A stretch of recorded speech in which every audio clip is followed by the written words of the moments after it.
Welcome everyone, welcome along. So thank you so much for joining us this evening for the second in a series of 3 talks that make up this year's London Society Architecture School. My name is Alba Dupani, I'm an architect and a London Society trustee, and I curated this series and I very much hope you will enjoy it. So the theme for the Architecture School this year, as you will no doubt be aware, is Change and the Public Good, an exploration of moments in London's history where development for the benefit of people, not profit, has influenced and continues to inform the built fabric of the city. So for our second talk tonight, we're very lucky to have Dr. Neal Shasore, who will talk us through one of the most hotly contested debates of early 20th century London's development, cross-river communication. And the fate of 2 bridges in particular, the Hungerford Railway Bridge at Charing Cross and Waterloo Bridge, which drew in myriad organisations, including our very own London Society, which fought vigorously and imaginatively for improved amenity for Londoners. So for those of you that don't know, Neal is the incoming head of school at the London School of Architecture. He is an architectural historian of 20th century Britain and its empire, and his work has a particular focus on the 1920s and the 1930s. Neal's first book, Designs on Democracy, Architecture and the Public in Interwar London, it will be published by Oxford University Press next year. And Neal is also a trustee of the 20th Century Society and the Architectural Heritage Fund. So we're very lucky to have him with us today.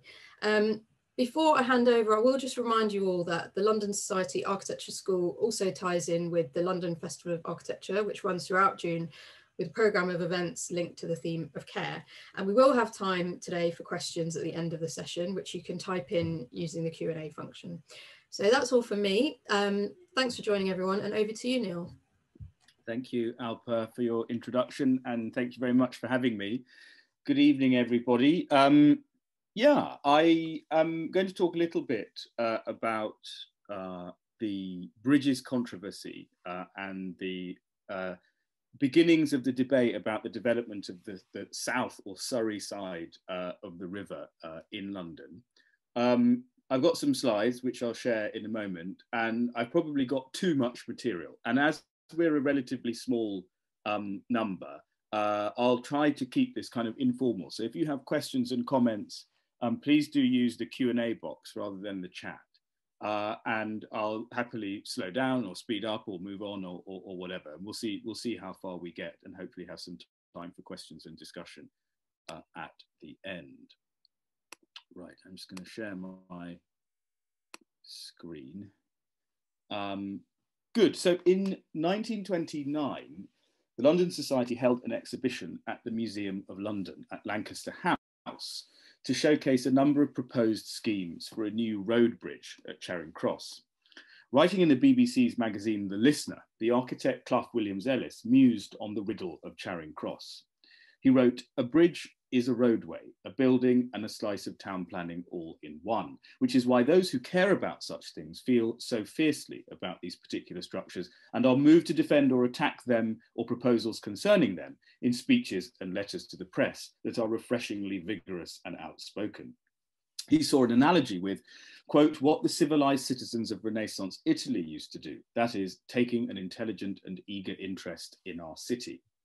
Perhaps this great bridge controversy may mark the end of an age of blind indifference and the dawn of a new era of magnanimity and civic pride. Such pride, however, is neither easy nor justified unless supported by noble works of our own time. And though there are ample practical and economic reasons for constructing this bridge, there are psychological reasons just as good for it being done imaginatively, graciously, even magnificently. And yes, Catherine, the slide should be blank white. In the 1920s and 1930s, 3 challenges to urban improvement in central London were, so it seemed, inextricably linked.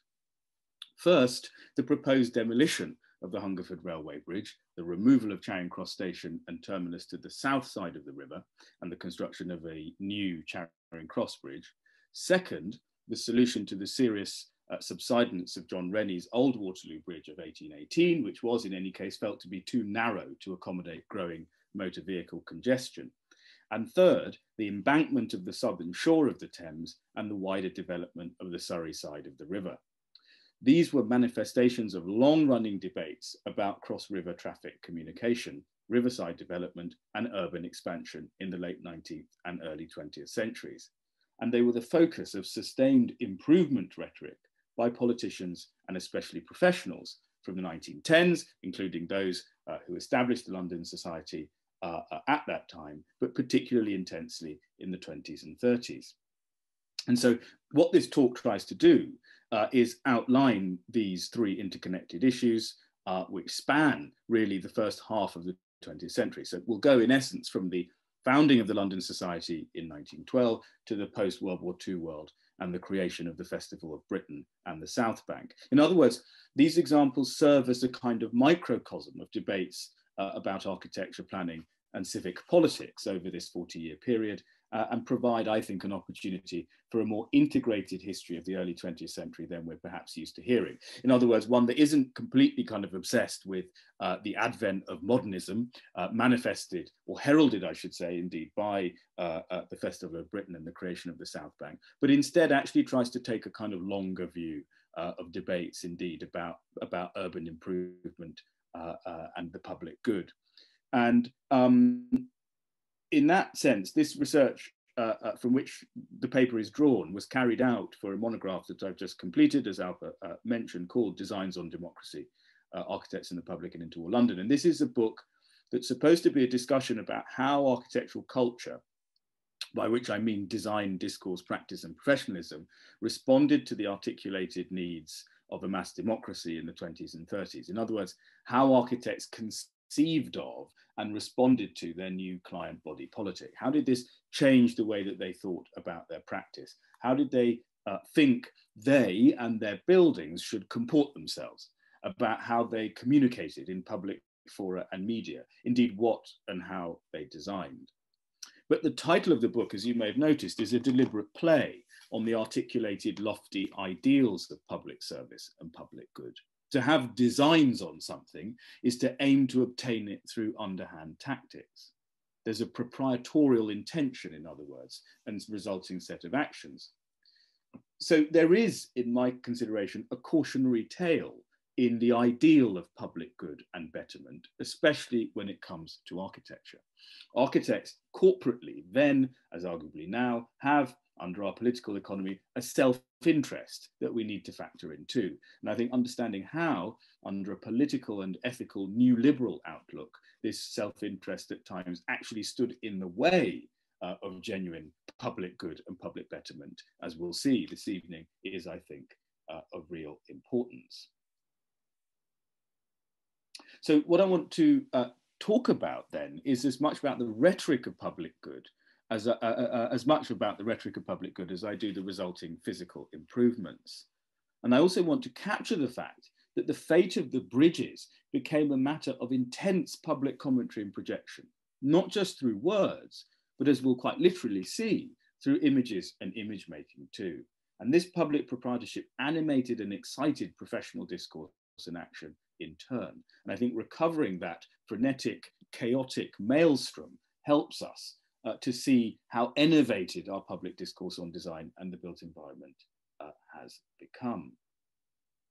It's of course been 100 years since, under the editorship of Aston Webb, the London Society published London of the Future, a series of essays on developmental issues in the imperial metropolis. And Sir Reginald Bloomfield's contribution was on bridges, and he ended with an overview of the urgent need for new cross-river infrastructure, including a road bridge he had proposed with Aston Webb and the radical politician John Burns, one that could serve as a fitting memorial urbi et orbi of the Great War, one that would indeed rival Waterloo, still, he said, the noblest monument of the men of 1815. If only, he pleaded, we can rise again to the level of our opportunity.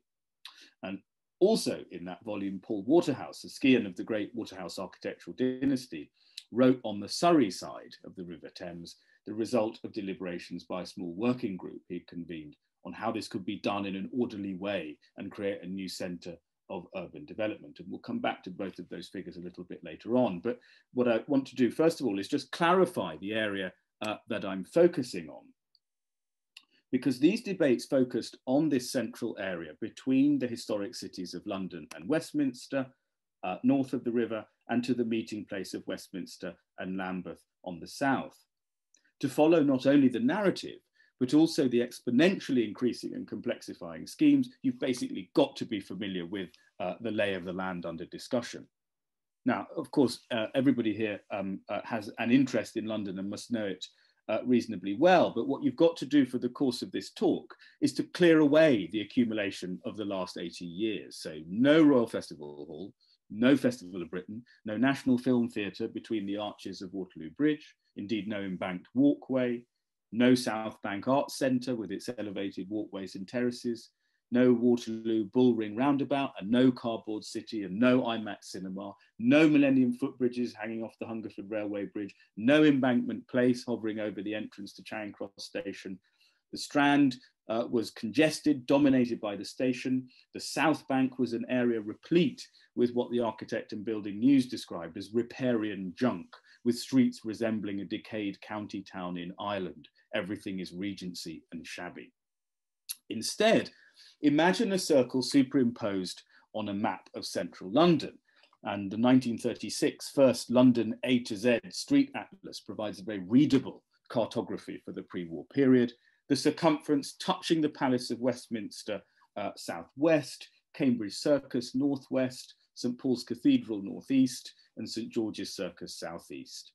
And then within that circumference, imagine or look at these two intersecting chords following the lines of Hungerford Railway Bridge, leading to Charing Cross Railway Station and to Waterloo Bridge. It was not only these basic lines, but the acute and obtuse angles around their vertex, which were fiercely contested by architects, planners, engineers, and politicians from the 10s to the 40s. And though the geometry may be crude, it helps, I think, to establish the basic geography of the area as we encounter various proposals to change it.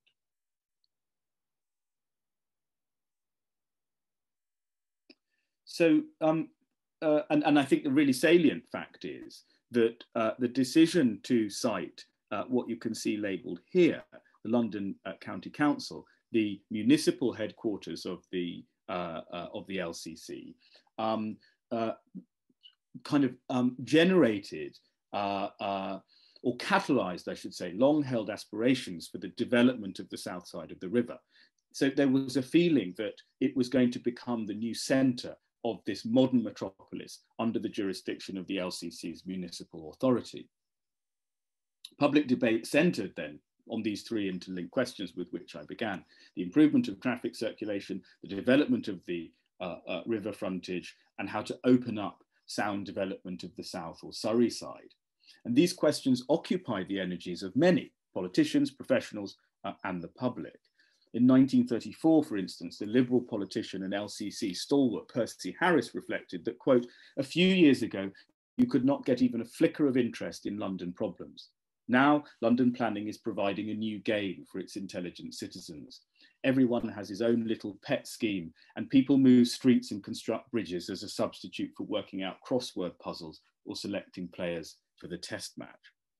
So again, I think that quote, and indeed the one with which I began by Clough Williams-Ellis, shows that there was a feeling that there was a growing interest in the kind of physical improvement of the city. So what I want to do is just give you some sense of the range of schemes and solutions that were generated to try and deal with this. And I'll try and take each project in turn. And I want to start with Waterloo Bridge, because Waterloo Bridge was an extremely emotive subject in the 20s and 30s. I can't tell you quite how. Engineered by John Rennie, it had been opened in 1818 as a toll bridge named Strand Bridge, but was quickly renamed as a memorial to the victory at the Battle of Waterloo. In other words, sentiment and nostalgia very quickly attached to the bridge and indeed came to define the surrounding area. And I'm just showing you here the painting Found Drowned by George Frederick Watts of around 1850, which had been inspired by Thomas Hood's 1844 poem, The Bridge of Sighs, which shows the drowned body of a homeless woman who'd committed suicide by jumping off Waterloo Bridge. And this is kind of an archetypal image of female suicide in a highly conspicuous part of the city that was a kind of expression of contemporary fears about the dangers of urban industrialized life to anxious and enervated young women. I think that by the early 1920s, there was this kind of confusion, I guess, of a particular attachment to England's Georgian heritage. The long 18th century was felt to embody a kind of high civic ideal, very civilized, the kind of language of politeness, a mature and above all rational democracy in a pre-industrial age. And the Victorian interregnum, industrialization and commerce, was felt to have wreaked kind of havoc on the order of urban space and the decorum of social life. And I think that's kind of what's expressed here. And it was for that reason that, and as part of a kind of attempt, I think, to reconnect to that elusive culture which had been changed by Victorianism, that any threat to Georgian heritage was vehemently resisted by architectural and artistic elites. And I suppose, again, I'm including this image because we're not always very good at using this kind of evidence critically, but actually I think it can be quite valuable in mediating how spaces and buildings were really understood by contemporaries. I'm showing you now two paintings, very famous images of paintings by Monet, on the left of Waterloo Bridge, and on the right, the Hungerford Railway Bridge, onto which we'll come in due course. And as you'll know, Monet painted a series of views of this portion of the river from his room at the Savoy Hotel in the 1890s. And I think they provide a really effective contrast, actually, and show this kind of commingling, in particular in the left image, this commingling of the old city with the industrial functions of the evolving city. And they show, the image shows, I think, some of the chaos of the South Bank as it appeared to contemporaries in the late 19th century, and the kind of intense industrial function. And then the image on the right shows Hawkshaw's Hungerford Railway Bridge almost as the inverse, a piece of industrial infrastructure for the railway serving Charing Cross station, romantically silhouetted in the sunset with the towers and pinnacles of the Palace of Westminster, again, a kind of medievalizing romance, Charles Barry and Pugin's Palace of Westminster in the background. Monet's interest in the subject indeed inspired a number of artists to follow suit. This is Whistler, Waterloo on the left, again Charing Cross on the right, and then more parochially, a number of English artists produced images of Waterloo too, and I'm just showing you a number here. And it's extraordinary, the proliferation of views of this particular portion of the river. These by the engraver Muirhead Bone in the British Museum. And then this rather nice print by Edward Louis Lawrenson of 1911, which I think is particularly atmospheric, again capturing the double Doric, half-engaged columns that characterized Rennie's Bridge. But in 1923, things started to go very wrong with Waterloo Bridge. Indeed, in October, the editor of the Architect's Journal, J.G. Howling, crossed John Rennie's Waterloo Bridge and noticed something unusual about the bridge parapet. No one of any sensitiveness, he wrote in his paper, can cross Waterloo Bridge on foot nowadays without feeling something of that sinking sensation associated in youthful memory with the downward rush of the switchback railway car. The pavement and roadway are distinctly, even alarmingly undulating through the length of the bridge, the rises corresponding with the piers and the falls with the centres of the arches. The parapets add to the sense of insecurity, not only by going up and down, but by leaning over, now inwards, now outwards. People suddenly realised that there was something wrong with Waterloo Bridge. And indeed what was happening, as this graph shows in a report put together for the LCC, there was significant subsidence in the fourth pier, but also in the surrounding third and fifth piers. And a number of solutions were mooted. This is just an image from the Illustrated London News, rather wonderfully showing graphically how the subsidence had come about, and some kind of speculation about how structure was actually being supported.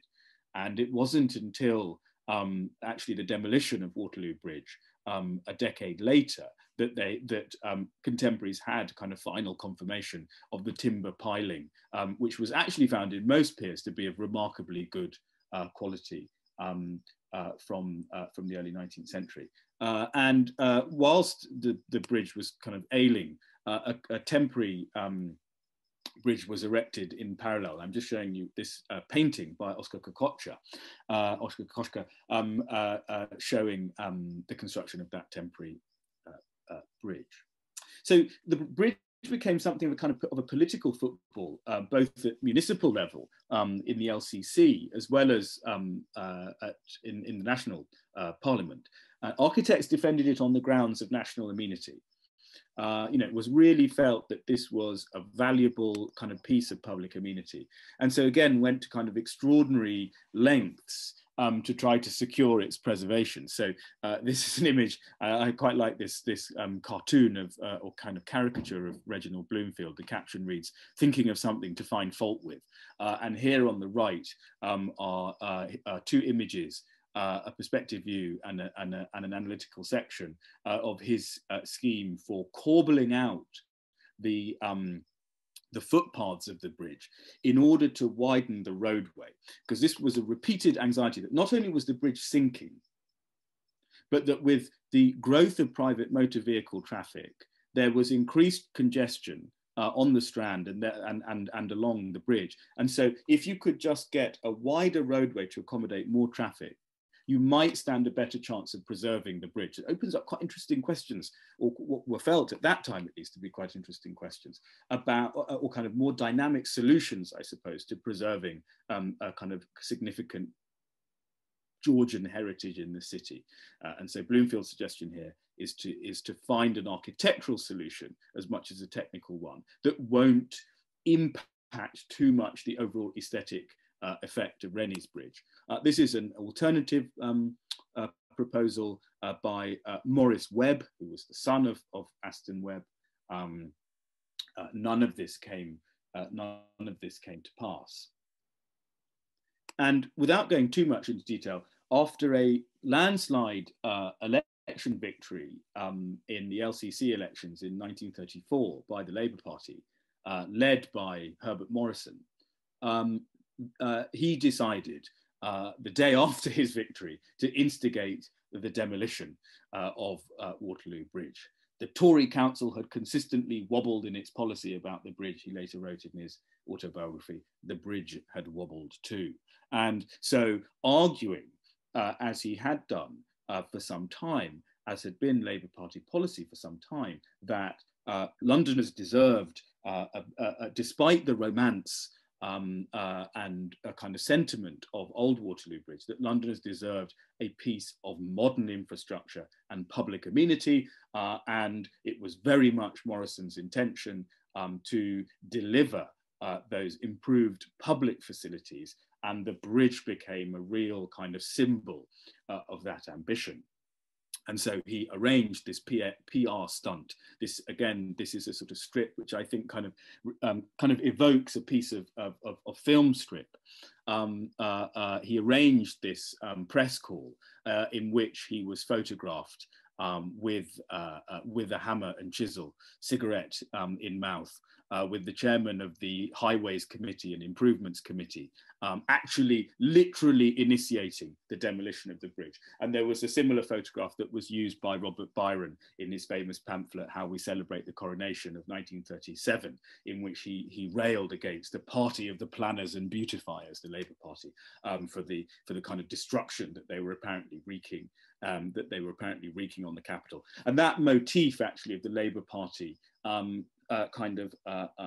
interfering in kind of heritage, in architectural heritage in the city, is one that you see quite frequently. There's an instance of the demolition of a network of streets of workers' cottages, of artisanal cottages, on the periphery of St John's Wood, which was known as Portland Town.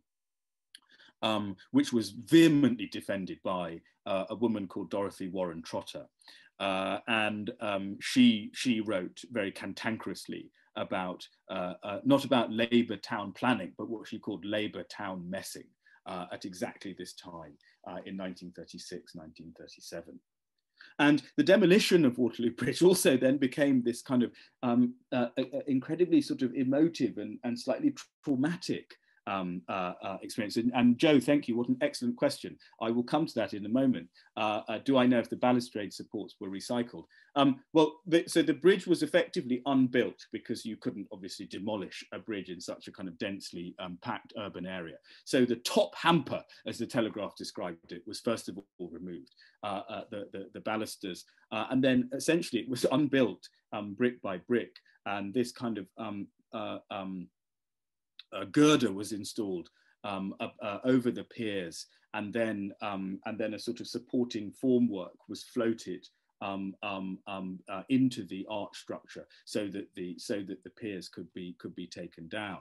And I'm just showing you some more images here. There are dozens of very evocative images of the unbuilding, and indeed paintings. There's a painting by Charles Cundall that's in the Royal Academy of the demolition of Waterloo Bridge, and here's some not very health and safety compliant in our own times by our own standards, demolition contractors pulling off stones. The LCC actually started to flog balusters to anyone who would buy them. And so they were kind of claimed by a number of colonial municipalities, in particular in Southern Africa. So by Bulawayo, Umtala, bits of granite were claimed by other Dominion government administrations. So by the federal government of Australia, by the government in New Zealand. I don't think Canada took anything. So you get this kind of scattering of relics. A baluster ended up in Eltham Palace, Sealy and Paget's Eltham Palace for the courtholds.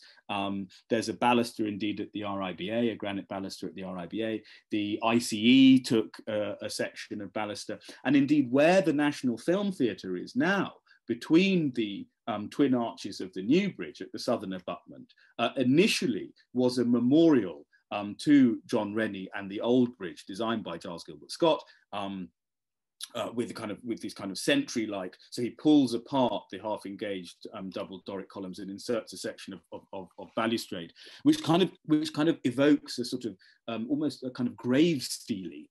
It's this sort of kind of very must have been kind of very atmospheric before the southern shore was embanked, in particular as at the northern embankment there was obviously the entrance to the tram tunnel. So one can sort of imagine on a misty day passengers on the tram emerging from the northern abutment and seeing this sort of hazy elegy to Rennie and his old bridge at the southern embankment.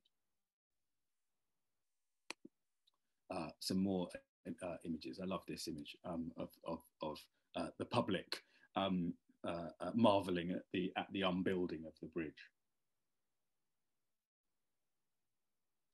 I should talk a little bit about the bridge then that replaced it. I mentioned in passing Sir Giles Gilbert Scott, the grandson of the great Gilbert Scott and son of George Gilbert Scott the younger, junior, had been approached by the Tory led council in 1932 to work with Rendell Palmer Triton to produce a new design for Waterloo Bridge, and this was the resulting bridge, characterised by these pairs of kind of monumental pylons at the bridgehead.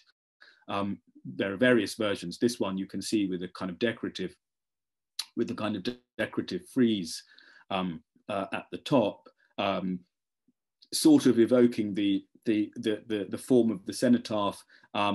Also, they had the suggestion of hipped roofs. Some analogies actually with the kind of Gothic-inspired towers, for instance, of the William Booth Memorial College and indeed of Cambridge University Library, which is a near contemporary project to this one. What you can see is these horizontal crossings over the roadway, and then a series of arches.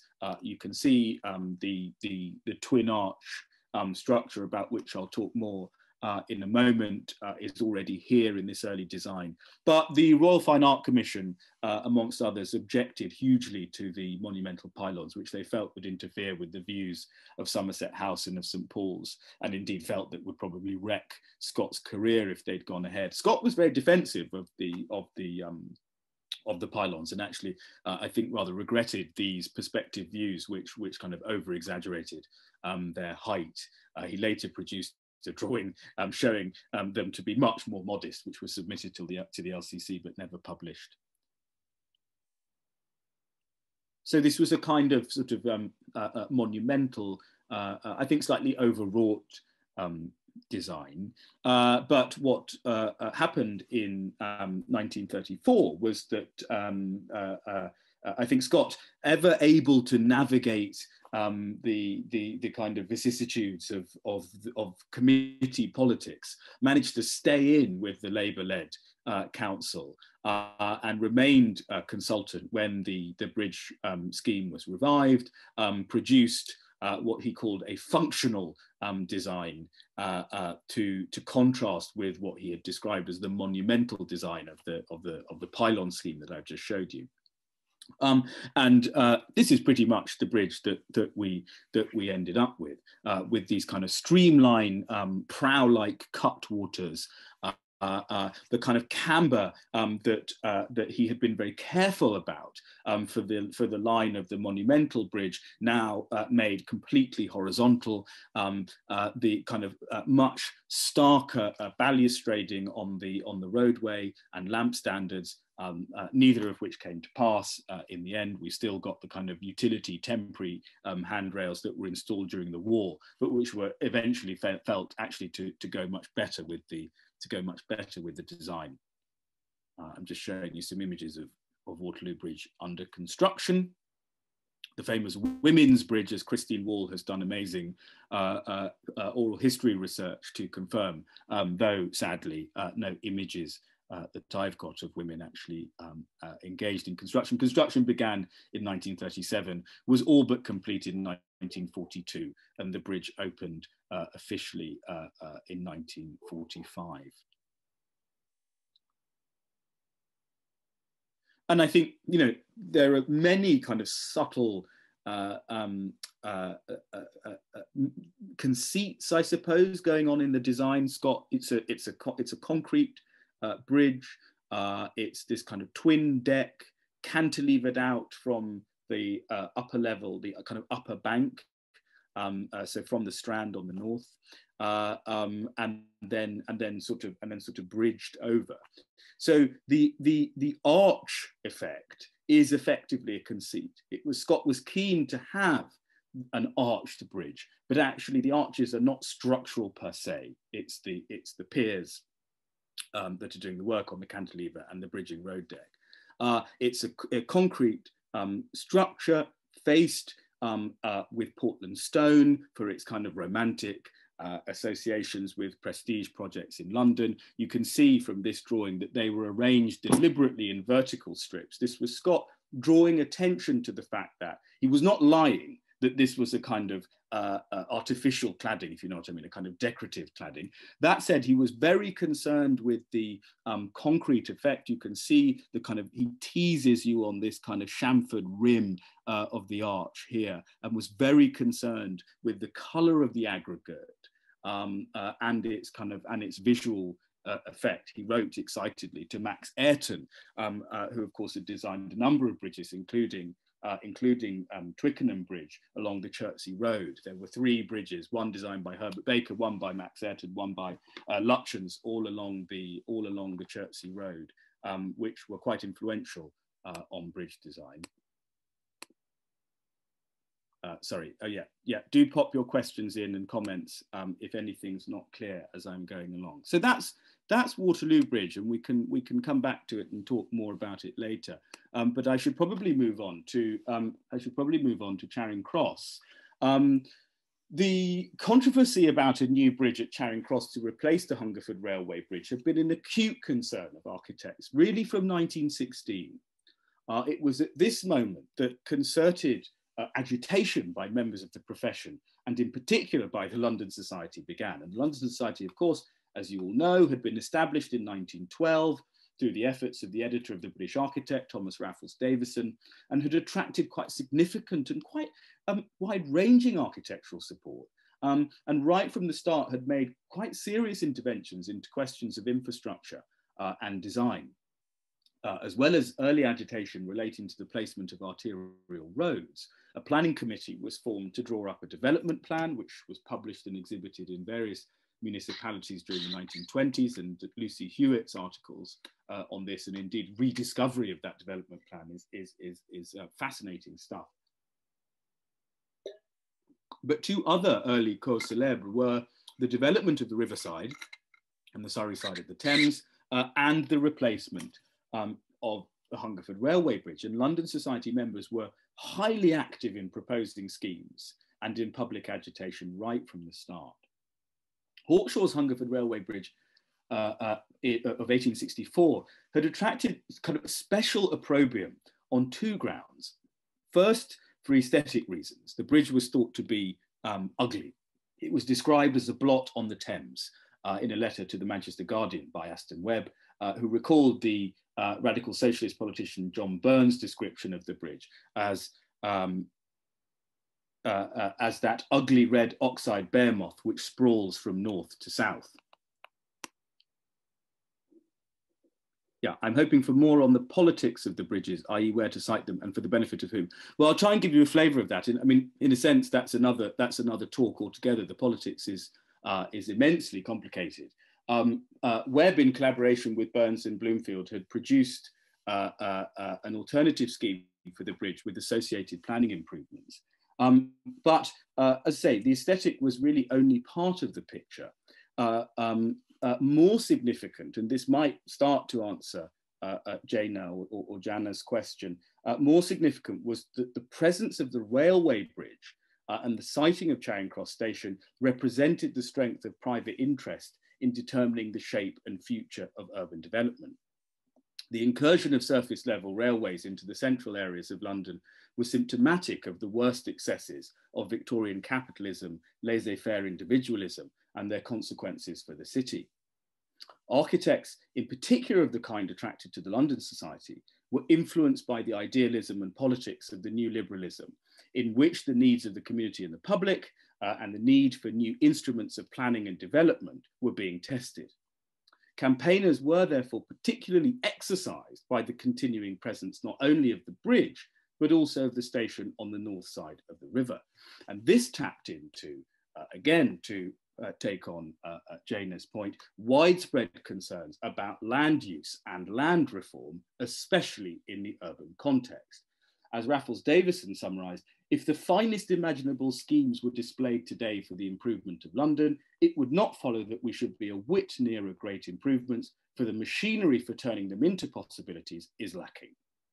Our only real hope, he wrote, lies in the creation of responsible controlling and directing power, which shall be urged into action by the determined desire and enlightened opinion of the public.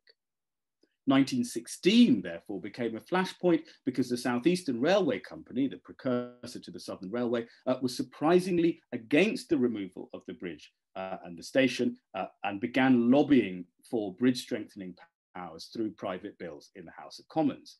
And this basically pitted the interests of the railway company against removal or alteration of the bridge until the 1930s, which frustrated progress time and time again. And so in response to this, a cascade of schemes and a torrent of debate led by architects began to appear in the technical and non-technical press, adumbrating proposals of almost every conceivable type. One commentator recalled that, in fact, it was George Swinton, Captain George C. Swinton, who was a supporter of the London Society and very active in conservative politics on the London County Council, and remained deeply concerned with the fate of the bridges, only being drawn away from an important advisory committee that was forged in the 1930s because he was involved with the town planning of the imperial capital of New Delhi. George Swinton recalled that thousands of leading articles, letters and paragraphs have appeared in the press, putting forward various suggestions for improving Charing Cross, and hundreds of plans have been drawn and published to the world. And this was also in part stimulated by the City of London Bridge Authority, the Bridge Houses estate, to try to build a new bridge at St. Paul's. And in 1923, which was the bicentenary of Christopher Wren's death, because there was this was kind of capitalized by the Church of England to agitate about the kind of decaying fabric of St. Paul's Cathedral. This bridge issue at St. Paul's flared up again, and so anxiety in turn flared up about Charing Cross, and that coincided also with, as I described earlier, the serious signs of subsidence in Waterloo Bridge. And finally, also in 1923, the big four railways were formed. And so again, this was a sort of last gasp of the great strength of the private railway companies. And this put the London Society on high alert. And so they organized, as you can see from the front cover to this catalogue pamphlet, an exhibition of schemes by its members relating to Charing Cross, which was held at the old London County Hall on Spring Gardens. And they were evidence, as another commentator wrote, of how fine our modern architecture can be, and he encouraged the public to examine the various carefully worked out projects for dealing with what is acknowledged to be our most desirable London improvement. And significantly, there was quite a large overlap with arts and crafts, sculptors and architects, and art workers guilds members. And I think there's a little more digging to do about the fact that this became a real kind of focus, actually, of the older generation of design reformers. So the sculptor Hamo Thornycroft, for instance, produces an elaborate scheme for the bridge. I'll just walk you through a few of those schemes. This is one by the planner Stanley Adshead, the first professor of civic design at the University of Liverpool and subsequently at the University of London. He produced this scheme, which you can see kind of from this horseshoe shape here, removes the railway station at Charing Cross to the south side, combines it with Waterloo to create this kind of super station, and establishes a large roundabout, a large circus on the north side, not far, as you can see. These are the quatrefoil basins of the fountains at Trafalgar Square, just to kind of orient yourself. And that was a consistent kind of motif of the London Society's agitations, that you had to move the railway station to the south side of the river. The other division was between what Paul Waterhouse called the high levelers and the low levelers. So there was a school of thought that wanted to bridge from shore to shore. So from the high level, from bank to bank. So from Strand level to a new higher ground road system on the south side of the river, and then the low levelers who were advocating a shore-to-shore lower bridge. So Waterhouse's solution was to combine the two, and that's what you can see here.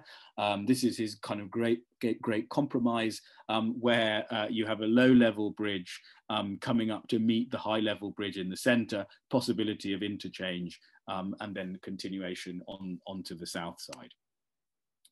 And that's just another elaboration of one of Waterhouse's schemes for a bridge idea for the Thames, as you can see in the caption at the bottom there.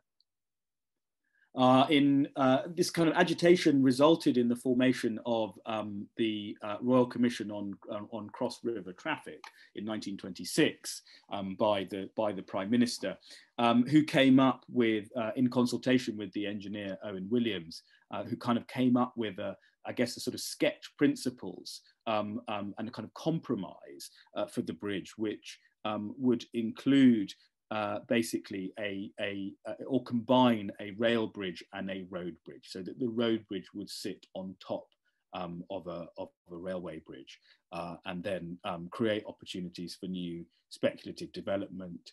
This is Villiers Street on the north side of the river. And this official scheme, or the kind of parliamentary scheme, sort of stuck around for 3 or 4 years in one form or another. It was then subsequently elaborated by a committee of engineers. The architectural profession complained vociferously, and so Wilfred Ashley, the Minister for Transport, in 1929, approached Edwin Lutyens.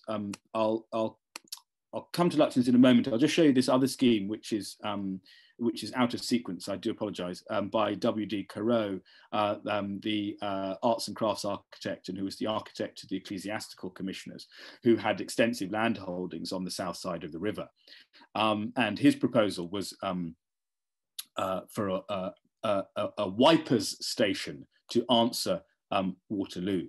So wipers, in other words, as a memorial station to the Battle of Ypres, known colloquially as wipers, would answer the War Memorial Station of Waterloo. And of course, in 1923, Waterloo had been given a new memorial gate entrance by the Southern Railway Company. So his solution was that you would form this kind of huge circus with a semicircular garden and a kind of obelisk monument in the centre. It would envelop the church, now of course the Festival Church, and you'd have Wipers Station and Waterloo, allowing you to have a road bridge leading into Northumberland Avenue and terminating actually as an entrance into Trafalgar Square. And Corot remains interested actually in this bridge issue for some years. This dates 1917 and was first presented as a lecture to the London Society, so pleased to revive it here.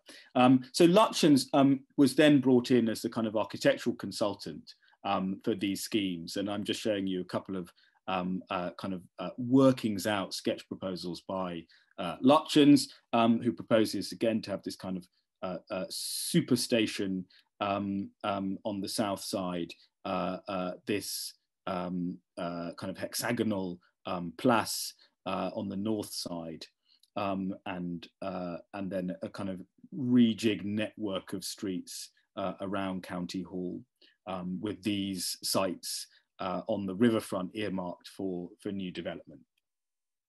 And these are just some sketches by Lutyens of what the kind of architectural implications of this might be, and sort of kind of wonderfully spirited sketches and kind of three-dimensional conceptions of Lutyens kind of working this out. Not a terribly well-known intervention, and one that in the end was kind of killed off. So this official scheme was eventually presented to Parliament, and gets wrapped up actually in kind of architectural professional politics. Lutyens ends up resigning his membership of the RIBA in a huge strop, because they get very upset with him for associating his name with this scheme that had kind of previously excluded architects. But it was felt that because this kind of would necessitate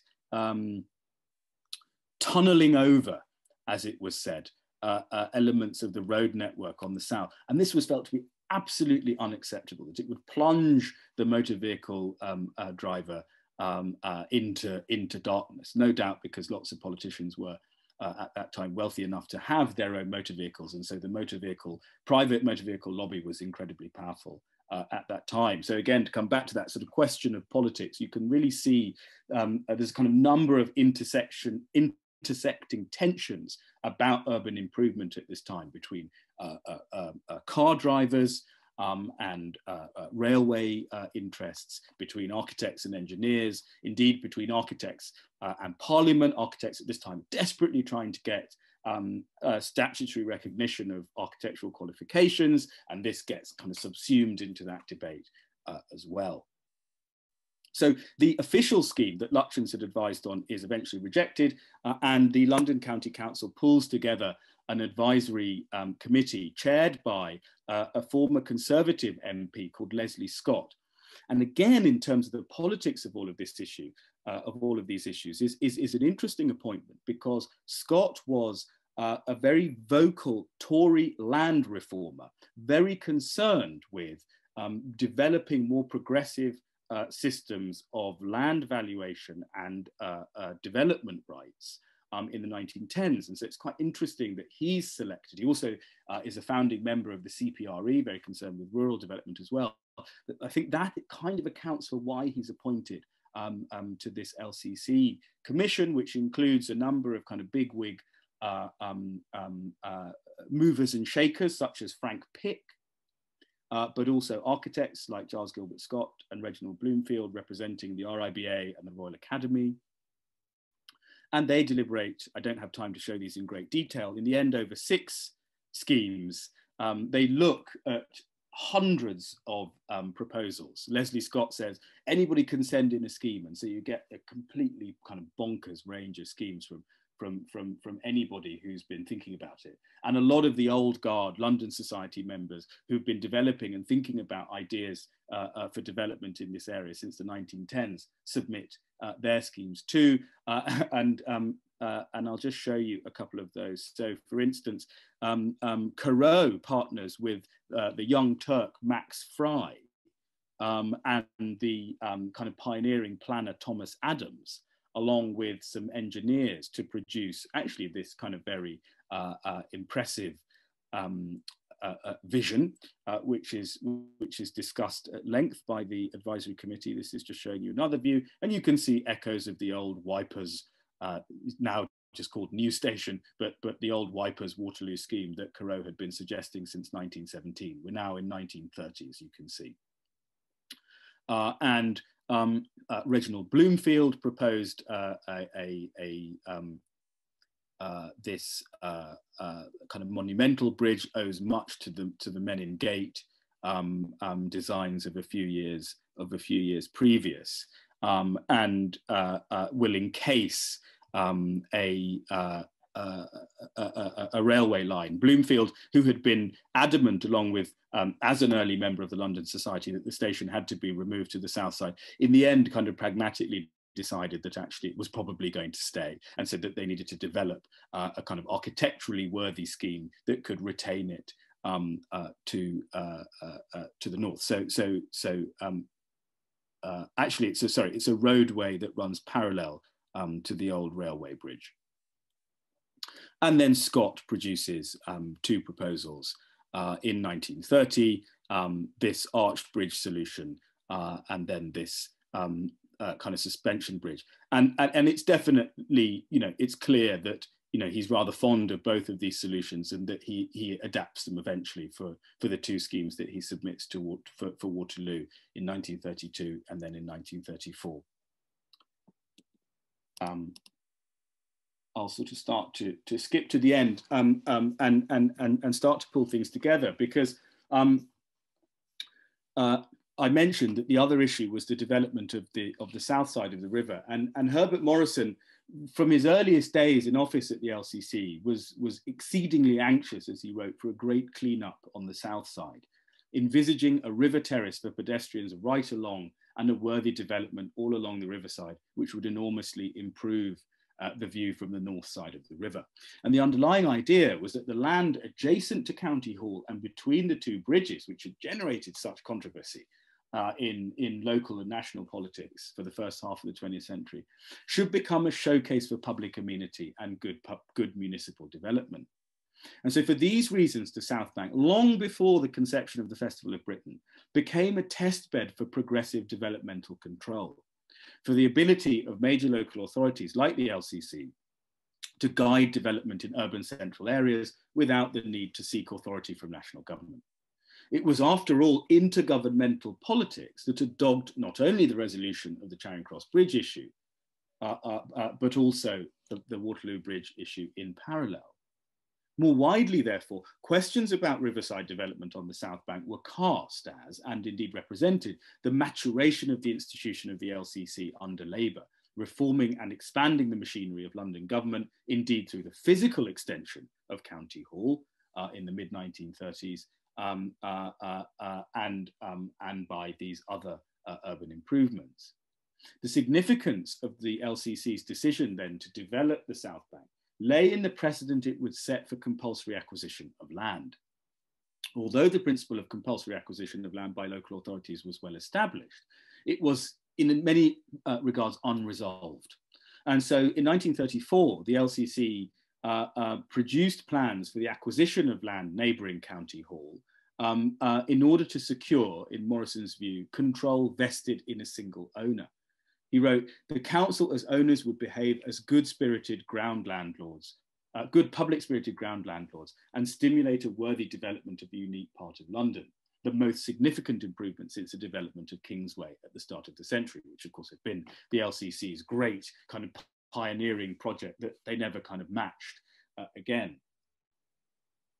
Though many local authorities outside London had obtained powers to acquire land in anticipation of future needs without specifying any particular purpose, this hadn't really happened in London. So Morrison resisted opposition calls to develop and publish a scheme in advance of permission. He wrote, "It would be a great mistake to produce a scheme of development before Parliament had granted powers to acquire the land. There would inevitably arise a great controversy between different schools of thought, which invariably take place on any question of aesthetics." And Parliament would essentially kill the scheme as they had done with Charing Cross and for many years at Waterloo.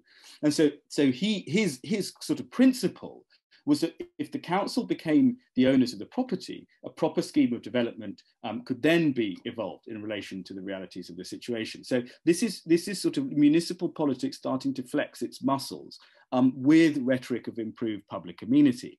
And the reason I include this is because I think there's so much written about the South Bank and the Festival of Britain as a kind of example of, you know, the emergence of new humanism and continental modernism in British architecture, and indeed of the kind of nascent townscape approach to civic design. But actually, the politics, the pre-war politics, I think, tell us a really interesting story about the modernization of public amenity. And I'm just showing you some images here from a report called Road, River and Rail by the Royal Academy Planning Committee, which Lutyens and then Scott, who remained very interested in this issue, produced in the 1940s.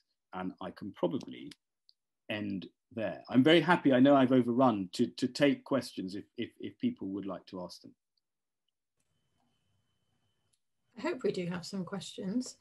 Thank you. I really enjoyed that. I found that really fascinating, and just that exploration of contemporary opinions on the sort of emotion around these bridges, which, as you say, also kind of acted as a microcosm of debates about London's built fabric over the 40-year period. I know there is a question, but I would just like to say as well that I really enjoyed all the archive material that you presented. So from the quotes and the clippings, the sketches, the diagrams and the paintings, they really bring the kind of controversies to life. So there is one question about Charing Cross and Richard Rogers. I think you can see this question too. Yes, I think it's more of a comment that architects' dislike of Charing Cross continued into Richard Rogers' grand plan back in the 2000s for Ken Livingstone anyway. His more zeitgeisty approach was to terminate at Waterloo and pedestrianise the bridge. Yeah, thank you.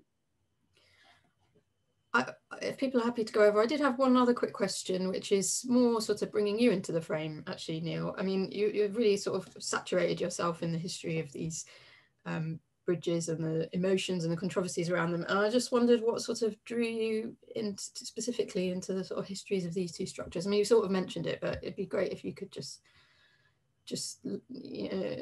provide a bit of detail about what drew you in about I asked myself the same question. I think, as I say, this forms part of this kind of bigger and now very long research project, initially for my PhD, so going back some time. about the ways in which architecture tries to, architects and architectural culture are trying to find a kind of relevance in an emerging mass democracy. And, you know, this, you cannot pick up a periodical on architecture from this period without seeing something about Charing Cross and Waterloo. It was an obsession for nearly 20 years. And so I guess it's not so much that I'm kind of amazingly interested in the architectural form and in the urban form. It's more what it can kind of tell us about ideas of public good and amenity, as you kind of set out in your brief for this series. That said, I think Waterloo is a more interesting project than perhaps is sometimes appreciated. Bob Allies has asked me to say something about the last two images I had on the screen, which is perfectly fair enough, because I was rushing through them, sensing that I was running out of time. I'll just pull them up again. So Bob and everyone else, as I was saying, these figures like Lutyens and Scott, these kind of very establishment figures, get interested in or have been interested in these issues for about 20 years by the time you get to the 1940s, and are interested as much in the kind of developmental issues and questions they pose as much as anything else. And Lutyens, who produces the Bressie-Lutyens report on highway development in 1938, eventually decides that they need kind of more working out in architectural terms.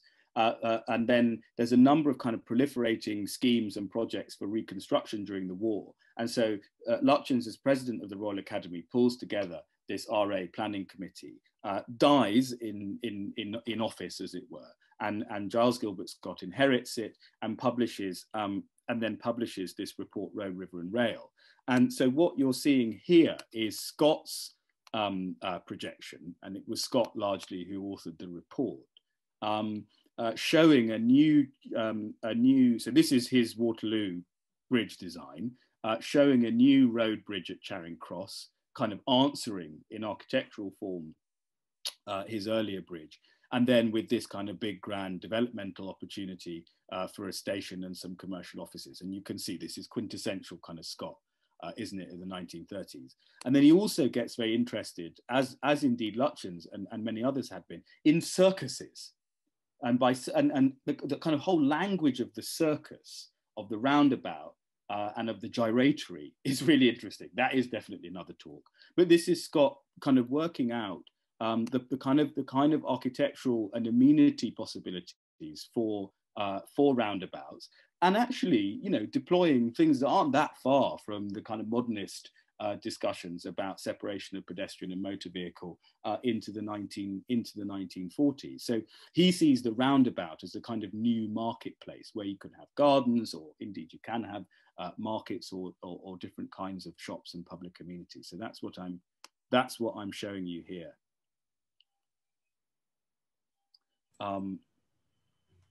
Great, thank you. Well, there was one final comment from David Tannehill. Actually, there's a couple of comments. Saying fascinating insights into pre-war politics of development and land control and value capture and the players in that, and in Herbert Morrison's clever strategies, and a request for a further talk on that. And there was a question about the pedestrian bridge that is now replaced by the twin Hungerford bridges extant from the building of the railway bridge. And how old is the Charing Cross Bridge there today? Well, 1864, so it is still Hawkshaw's Railway Bridge, which was a sort of cut down version of the great Brunel suspension bridge. You know, the chains of which were later used on Clifton, as I understand it. And then it's then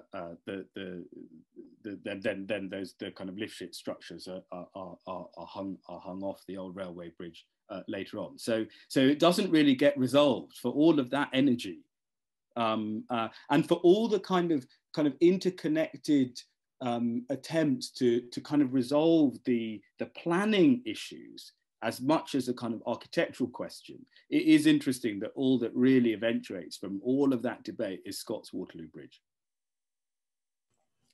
Well, thank you so much for bringing that period alive and all the debates alive, as I said, especially with all the archive material that you showed as well. So I will just bring things to a close here. I mean, before I do, I would also just remind everyone that there is one more talk left as part of the Architecture School, which is taking place next Thursday, which will look at forms of architectural practice. So that just leaves me to thank you all so much for tuning in and for your questions. And thank you, of course, Neal. Thank you so much for a really fascinating talk, which I very much enjoyed, and I hope you all did too. So good night, everyone, and do take care.